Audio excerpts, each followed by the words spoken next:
Thanks for joining us on this edition of National Focus. I am Lourianne Graham-Carter. Coming up, restoration of 3 streets next as government enhances city.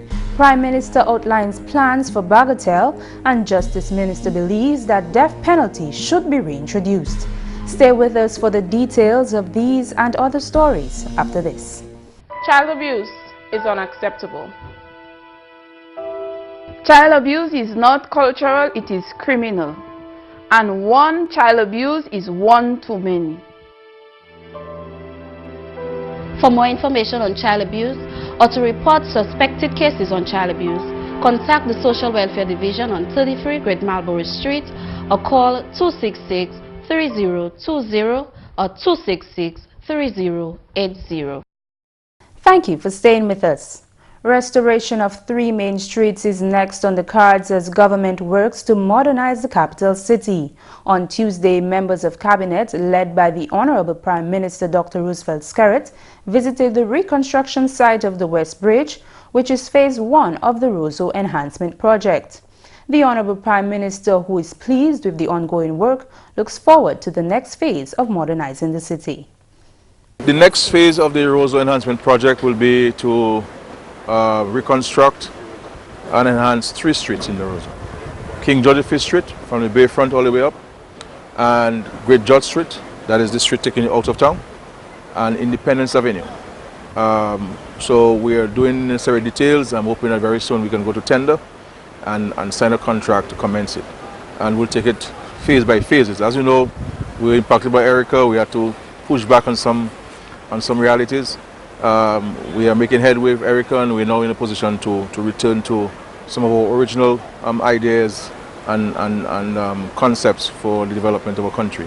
So, because Roseau needs it. I mean, you know, this up and down in the sidewalk, broken pavements, broken sidewalks, you know, broken drains. The only way you can enhance the city is to have a complete reconstruction of it. Minister for Tourism and Urban Renewal, Senator Robert Tong, explained that after Tropical Storm Erica, funds to develop the Roseau River Promenade were diverted to reconstruction of the wall on the west side of the bridge. However, as government is ready to move ahead with the Roseau Enhancement Project, there is a challenge to overcome. The biggest challenge we have now is really the infrastructure, the underground infrastructure. So all these lines that you see now, all of these lines have to be buried underground. So we're working with the various utility companies to see what system we can use to have maybe like a one duct that all persons will have the different wires in to ensure that the city becomes as clean as possible. Also taking into consideration the disposal of garbage so that the city is really a beautiful city. The Roseau Enhancement Project was designed to transform the city of Roseau into a modern and more attractive city.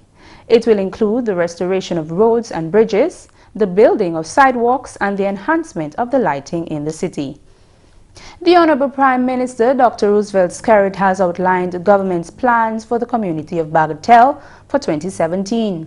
The Honorable Prime Minister visited the community of Bagatelle on Wednesday, where he met one-on-one with residents to hear and discuss their concerns. The nation's leader says that funds have been made available for several projects in the community, including construction of modern washroom facilities, the rehabilitation of playing fields, among others. We've approved the funds to construct washrooms for everybody who needs a washroom in these communities. We also have several road projects that are ongoing. There's some work we need to do on the playing field that we will do to add to what we have spent on the playing field. There's some.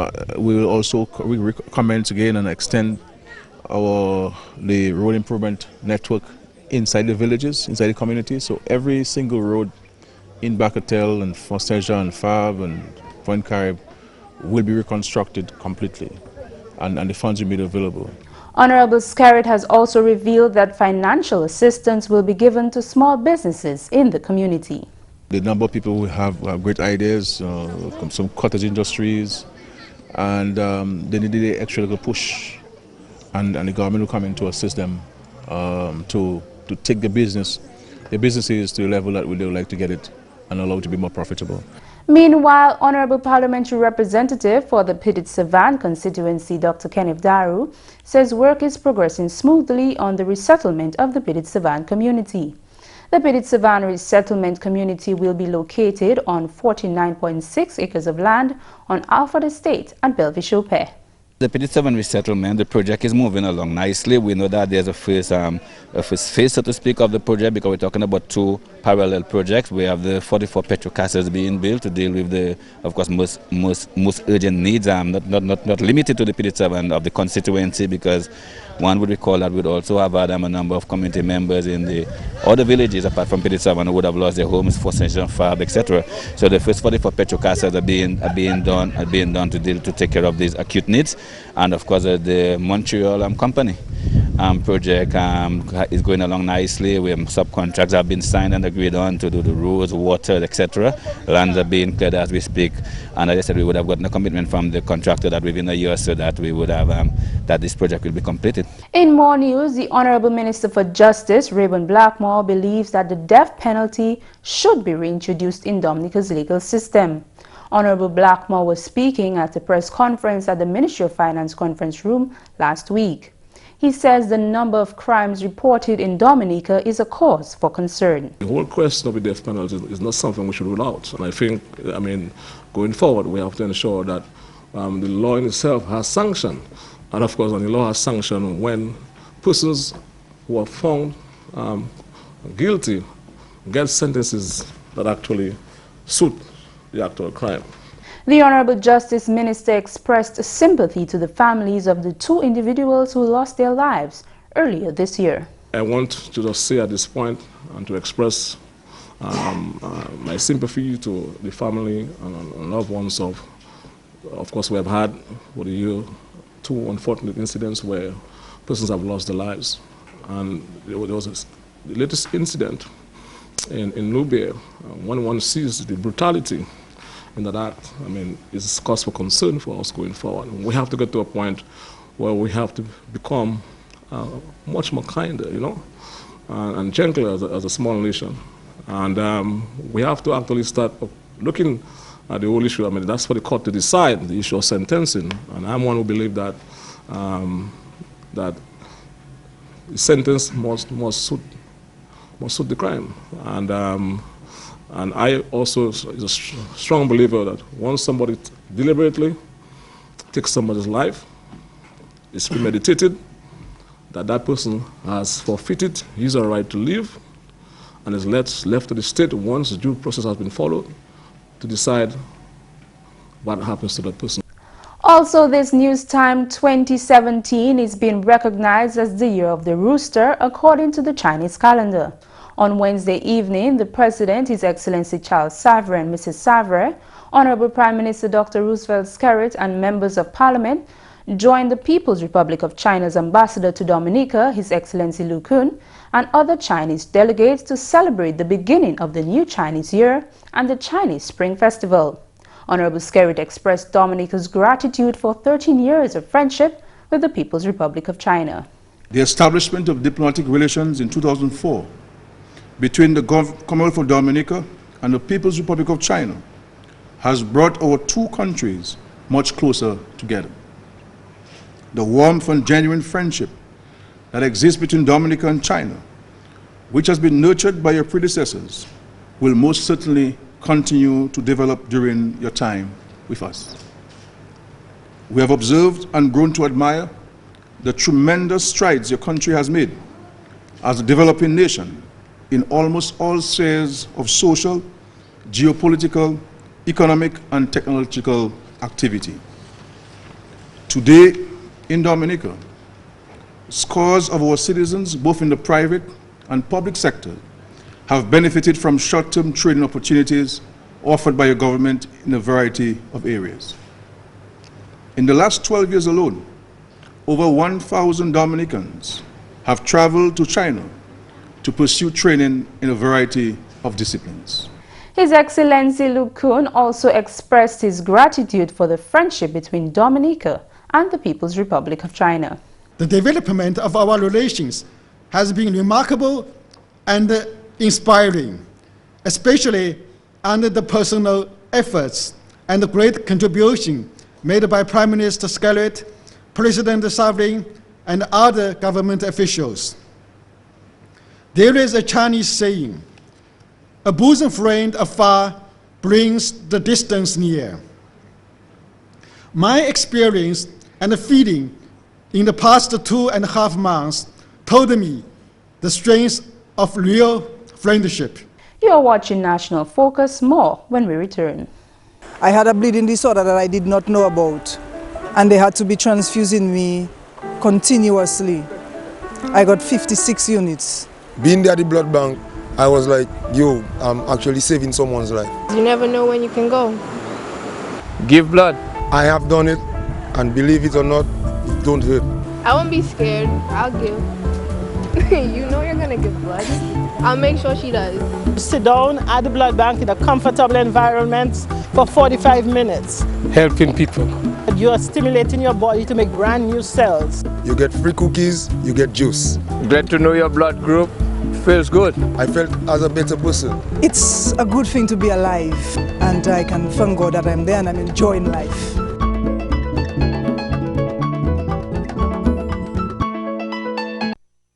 Welcome back. Disaster risk consultant at the Office of Disaster Management, Cecil Shillingford, has highlighted some of the achievements of the ODM for 2016. Shillingford was speaking at a Ministry of Justice, Immigration and National Security press briefing last week.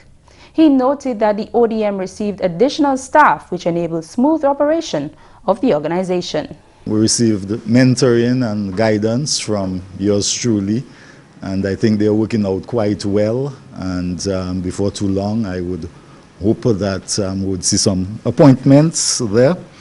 And we're also looking at creating some new positions so as to increase the workload that is required in disaster risk management work around the island, especially in the communities. We need to focus some more attention directly into the communities. He said another major accomplishment for the ODM is the review of the National Emergency Planning Organization, NEPO. NEPO is a governmental organization with responsibility for planning and organizing counter-disaster measures at central level. One of NEPO's key functions is to develop, operate and maintain a National Emergency Operations Center in accordance with the requirements specified on the National Disaster Plan. We are making recommendations to the Ministry and to Cabinet, and we hope those will be accepted so that we can update the national plan, which hasn't been done for a little while, and a lot of these changes can be factored into the new plan. He also added that the smooth and effective response to events in 2016, namely Tropical Storm Matthew, and the draining of the Boiling Lake were also accomplishments the ODM is proud of. He revealed that one of the areas to be looked at in 2017 is the enhancement of the early warning systems. As you realize that in the recent past, say the last 5 years, we've been seeing quite a few rain events, very significant rain events, and there is a project under the DVRP World Bank that will provide some stream gauges and other weather-related early warning systems that will be put in place.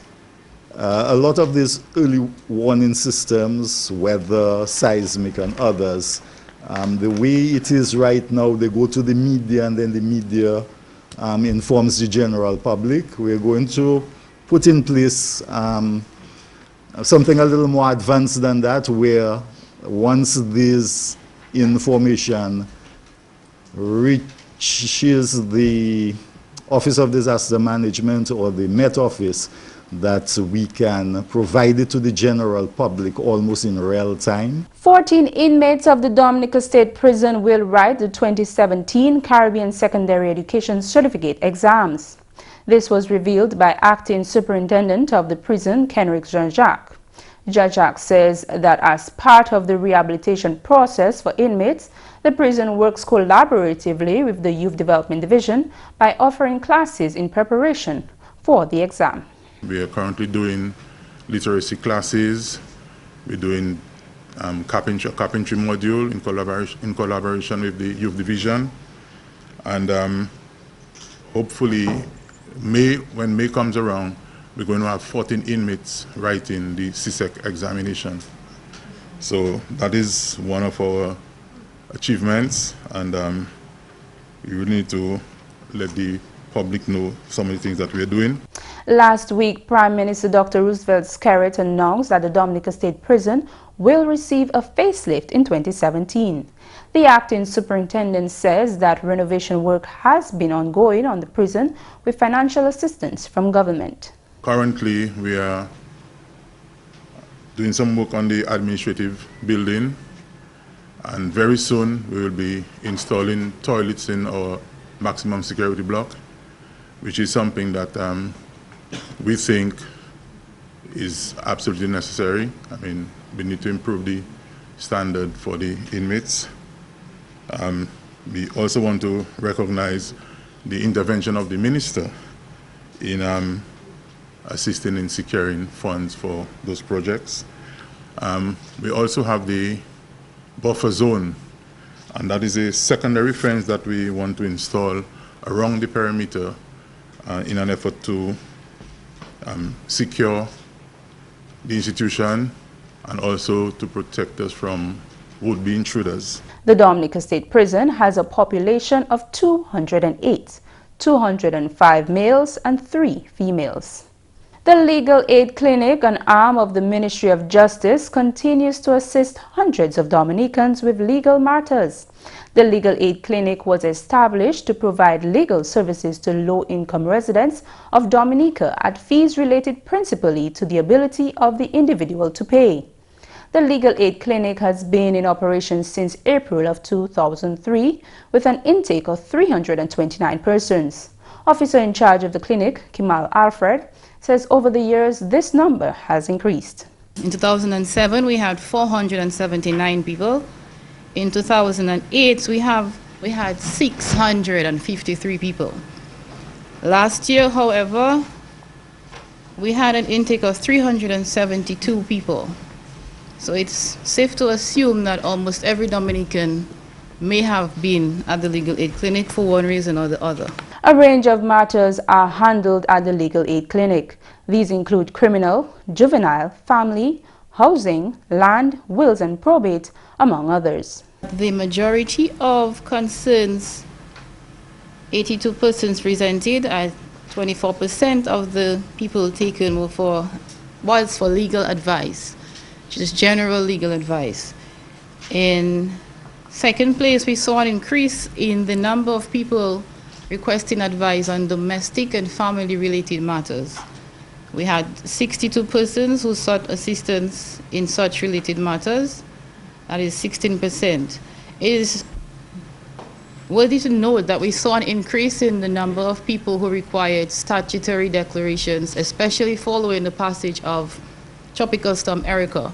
We worked with the Minister of Justice, who exempted the persons affected from the applicable fees and expenses, so the declarations were prepared free of charge for those affected. We are still seeing people coming in even in 2017. 156 men, which is 42% of the client population, sought legal advice at the clinic, whereas 313 females, 57% of the client population, sought legal advice in 2016. Alfred commended the men who visited the clinic for legal advice for access to their children. I would like to commend the men who came and who keep coming to enforce their rights as it relates to access to the children, as it relates to custody of the children. It's very encouraging to see the number of men increase in this regard, and I thought it would be worthy to mention that. Protection from abuse is every child's right. Everyone has a shared responsibility in protecting the child from abuse. Mothers, believe your children when they say they've been abused, and follow through with child abuse cases when they've been reported. For more information on child abuse or to report suspected cases on child abuse, contact the Social Welfare Division on 33 Great Marlborough Street or call 266-3020 or 266-3080. The Honourable Parliamentary Representative for the St. Joseph Constituency, Kelvadaru, invites residents of Bells, Penrise, Port-Cassé and Glogomere to a meeting at the Bells Primary School on Saturday, January 21st, 2017 at 4 p.m. Please make an effort to attend and be on time. And that's news. Coming up next, your tip of the day.